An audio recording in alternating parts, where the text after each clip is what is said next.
अरे पगली, मायका भाभी से नहीं होता।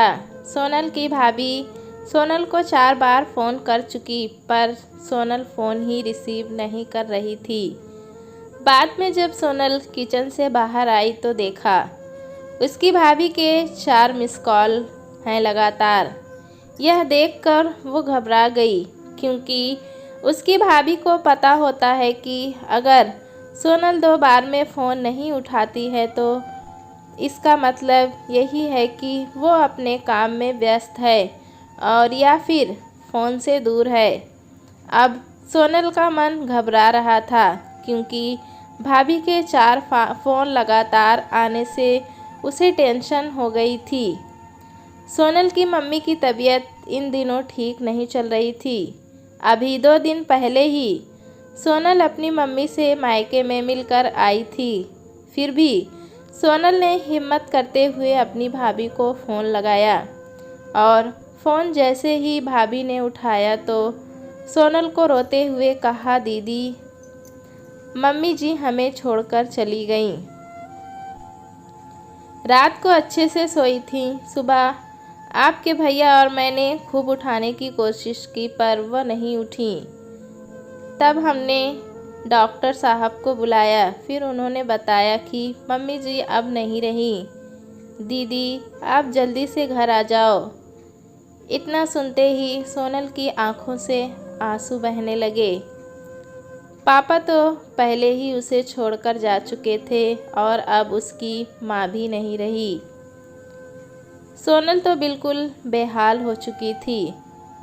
अब सोनल ने रोते रोते यह बात सक्षम उसके पति को बताई तो सक्षम ने उसे संभाला और उसे जल्दी से कार में बिठाकर मायके ले गया। सोनल जैसे ही अपने घर पहुंची तो अपनी मां के शरीर को देखकर उससे लिपट गई और खूब रोई। आखिर में सक्षम ने उसे किसी तरह समझाया और मां का अंतिम संस्कार किया। सारे विधि विधान होने के बाद भी सोनल की रुलाई रुक नहीं रही थी। उसे माँ की बहुत याद आ रही थी। तब सोनल की मौसी ने उसके आंसू पोंछे और उसे संभाला और कहा, सोनल बेटा, ऐसे दुखी मत हो। दीदी नहीं रही तो क्या हुआ, मैं हूँ ना, तेरी मौसी।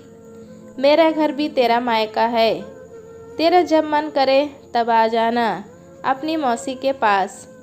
वैसे कहते भी तो है ना, मौसी मतलब माँ जैसी।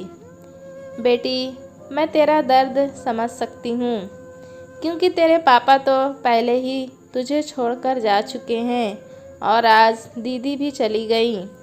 कहते हैं ना कि माँ के जाने के बाद तो लड़कियों का मायका ही छूट जाता है।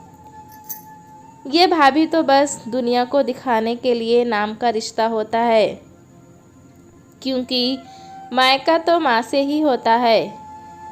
सोनल भी मन ही मन सोचने लगी कि शायद मौसी ठीक ही तो कह रही हैं, और वह मौसी से लिपटकर ज़ोर ज़ोर से रोने लगी और कहने लगी, क्या मासी, मेरा भी मायका अब नहीं रहा।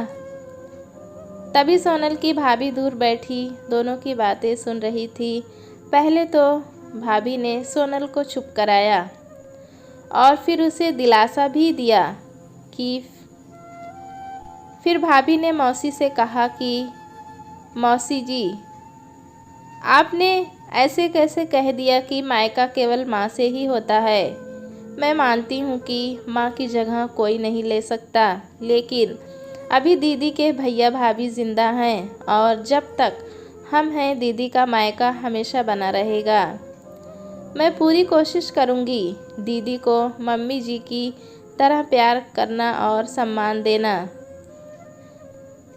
और दीदी जब चाहे तब यहाँ आ सकती हैं। यह घर कल भी उनका था, आज भी है और कल भी रहेगा।